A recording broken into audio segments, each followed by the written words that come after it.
आज रामदेव के बोर्ड का या उसका द्वार लगने का क्या मतलब है? इससे हमें एक अंदाज़ा, एक सिग्नल मिल रहा है कि वो ज़मीन ऑलरेडी लोगों को मिल चुकी है, बट चुका है वो। लगातार खोरी गांव की आवाज़ें बुलंद हो रही हैं और हर जगह खोरी गांव के इंसाफ की आवाज़ें उठ रही हैं। हमने खोरी गांव का हाल आपको दिखाया था, वहाँ के लोगों का दर्द भी आपको सुनाया था, किस तरीके से लोग परेशान हैं, कहीं ना कहीं टूट चुके हैं, बिखर चुके हैं और लोग अब खुद आगे आकर ये कहते हैं कि अगर सरकार हमारी गुहार नहीं सुन सकती तो हमें जहर दे दे। हमारे साथ लता जी हैं जो पिछले कुछ दिनों से खोरी गाँव वालों के साथ रह रही हैं, वहाँ के लोगों का दर्द समझने की कोशिश कर रहे हैं और उन लोगों को ताकत दे रही हैं ताकि इस मुश्किल घड़ी से वो निकल पाए। लता जी, पहला सवाल मेरा आपसे यही होगा कि कोर्ट का आदेश आ गया, फरमान आ गया, खोरी गांव के 1000 परिवारों को मानसून के मौसम में बेदखल कर दिया गया, बाहर कर दिया गया और सरकार चुप्पी साधे हुए, इस पर आपका क्या कहना है? इस पे यही कह सकते हैं कि जिस देश की जनता की आवाज़ अगर सरकार नहीं सुन सकती है, उस सरकार को जनता की अदालत में जवाब ज़रूर देना होगा। आने वाले समय में जन आंदोलनों में उन्हें जवाब देना होगा।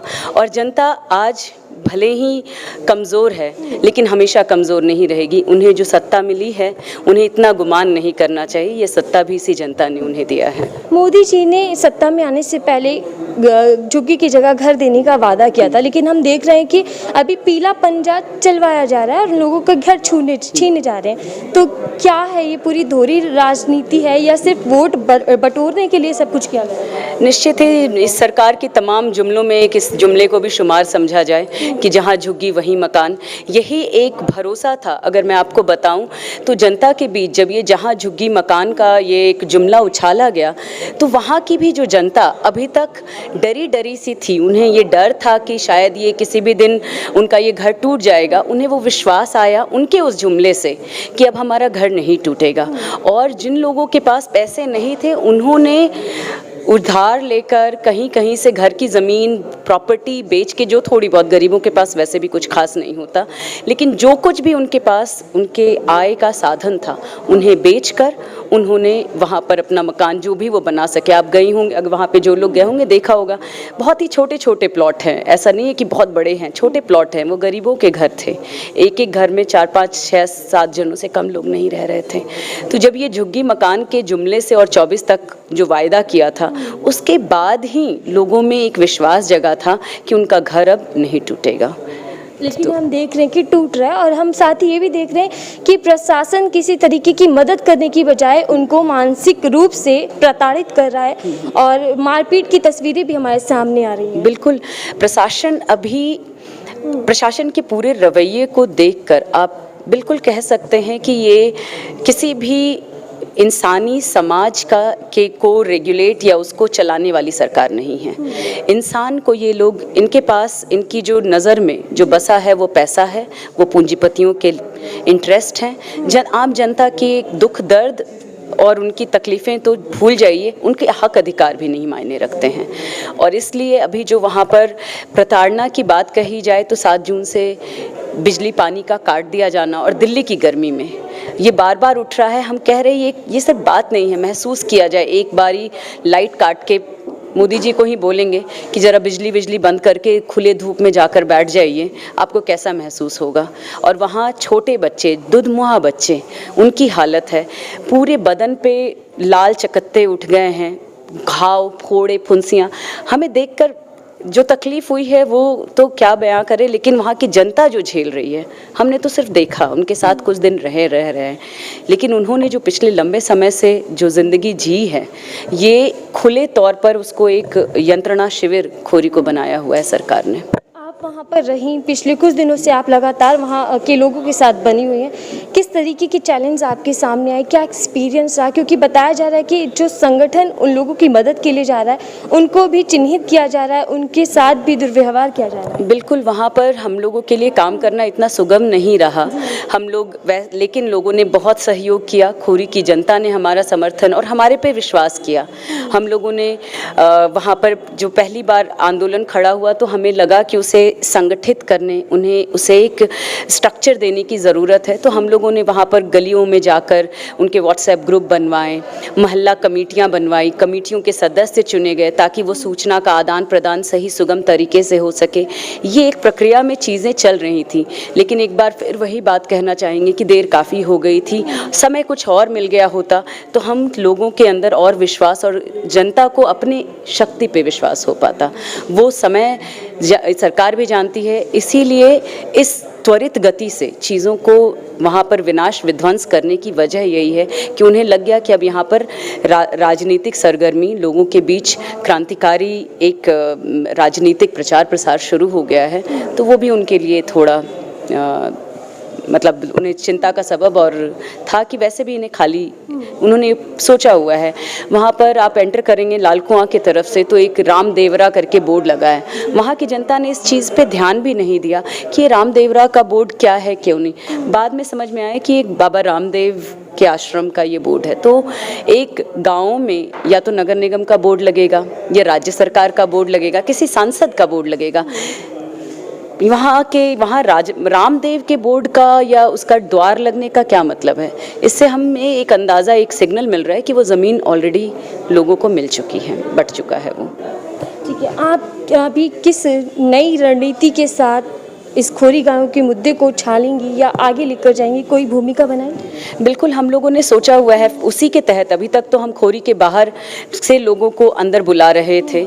अब एक ज़रूरत महसूस हुई कि हमारे तमाम प्रयासों के बावजूद मीडिया तक हमारी आवाज़ बहुत नहीं पहुंच पा रही है। तो आज हमने प्रेस कॉन्फ्रेंस के बारे में भी सोचा और आने वाले दिनों में भी लगातार हम लोग अपनी पूरा प्रयास जारी रखेंगे कि सरकार इस मुद्दे को तुरंत और सुप्रीम कोर्ट इस मुद्दे पर तुरंत कुछ कार्रवाई करे या इसकी। इस वक्त हम देख रहे हैं कि खोरी गांव के लोग बहुत ज़्यादा टूट चुके हैं, बिखर चुके हैं। ये एक सच्चाई है, क्योंकि अभी भी हमारे पास लगातार लोगों के फ़ोन कॉल्स आते हैं। हमें नहीं पता कि हम उनको क्या बोले, हम बस इतना बोलते हैं कि हिम्मत बांधे रखिए, हम आपके साथ मिलकर हम जो कुछ भी कर सकेंगे हम अपनी तरफ से पूरा प्रयास करेंगे। लेकिन अभी सुप्रीम कोर्ट का जो रवैया है और सरकार की जो पूरी एकदम क्लियर कट इंटेंशन है उसको खाली करवाने का, वो भी जनता महसूस कर रही है, इसीलिए वो इतनी टूटी हुई है। आज खोरी गांव के निवासी हमारे साथ हैं, सलमा जी हमारे साथ, नूर सलमा जी हमारे साथ हैं, जो कि अभी अपनी प्रेस वार्ता के दौरान इतनी भावुक हो गई कि उनकी आंखों से आंसू निकलने लगे। वो अपनी बात को भी पूरा नहीं रख पाई, क्योंकि समय ही ऐसा है जिस वक्त उनके घरों को छीना जा रहा है, जिस वक्त उनके सर से छतों को हटाया जा रहा है, ऐसे में वो लोग कहाँ जाएं, किससे गुहार लगाएं। सबसे पहले तो मैं आपसे यही जानना चाहूँगी कि फ़िलहाल खोरी गांव में क्या हो रहा है, घर तोड़े जा रहे हैं या अभी भी? 5000 घर तोड़ दिया गया है। अब हमारी तरफ आया नहीं है, लेकिन अब कल तक या परसों तक मतलब आ ही जाएगा।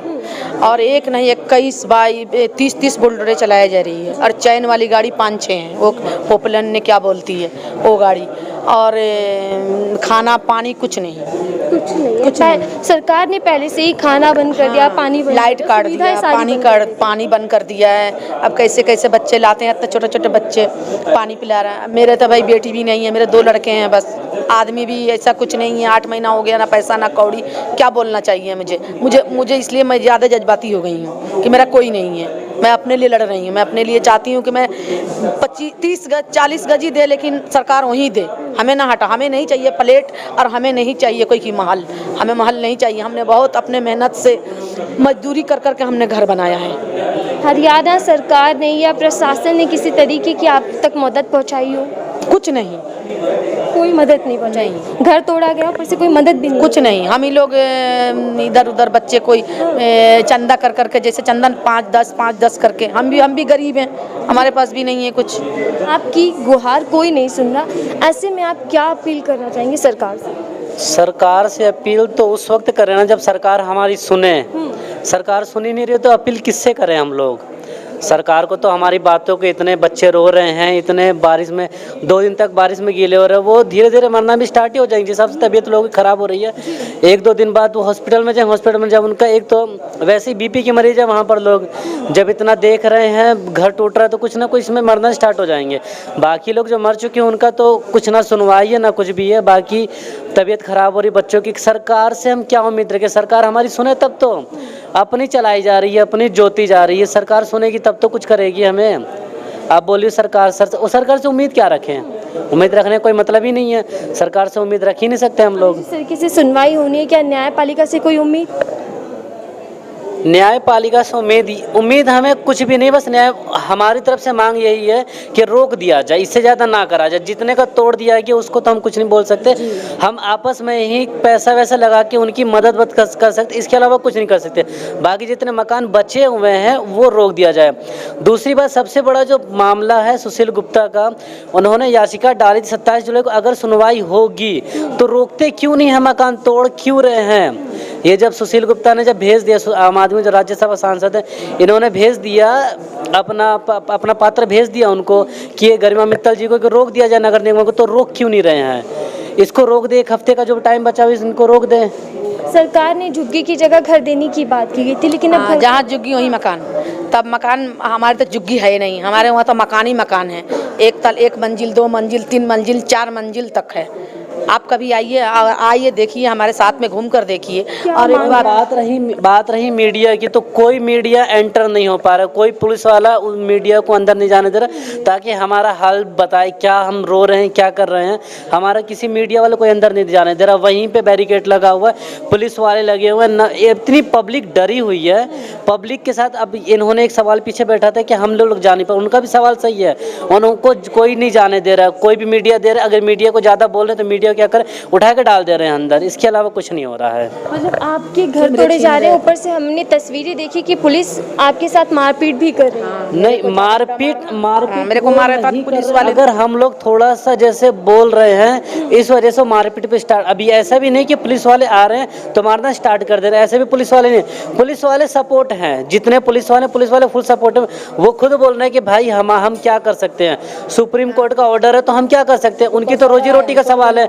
ऊपर से उनका खुद कहना है, सुना गया तो 1-2 ने अपना रिजाइन भी दे दिया, रो रहे। मैंने खुद देखा पुलिस वाली जो औरतें पुलिस वाली, उनके आंसू मैंने खुद देखते हैं। जब औरतें वहाँ की रो रही तो वो खुद रोने लग रही हैं औरतें, पुलिस वाली जो औरतें हैं। आदमी की आंखों में आंसू आ जा रहे, पुलिस वाले जो आदमी वो बोले भाई हम क्या कर सकते हैं, हमारे तो रोजी रोटी का सवाल है, हम नहीं तोड़वाएंगे तो हमारी रोजी रोटी चली जाएगी। तो हमें पुलिस वाले से कोई नाराज़गी नहीं है, पुलिस से कोई नाराज़गी नहीं है। पुलिस वाले को काम है जो कर, जैसे हमारा काम है, मेरा भी काम है, वो मुझे बोलेगा हम नहीं हम कमाएंगे तो खाना कहाँ से आएगा। वैसे पुलिस वाले का काम है, पुलिस वाले को तो ऑर्डर आए तो वो तोड़ेंगे ही तोड़ेंगे। पुलिस वाले से हमें कोई नाराज़गी नहीं है, पुलिस वाले से जो कर रहे हैं वो अच्छा कर रहे हैं, कि ऊपर से ऑर्डर आ रहा है। जो हमें नाराज़गी है वो सरकार से नाराज़गी है।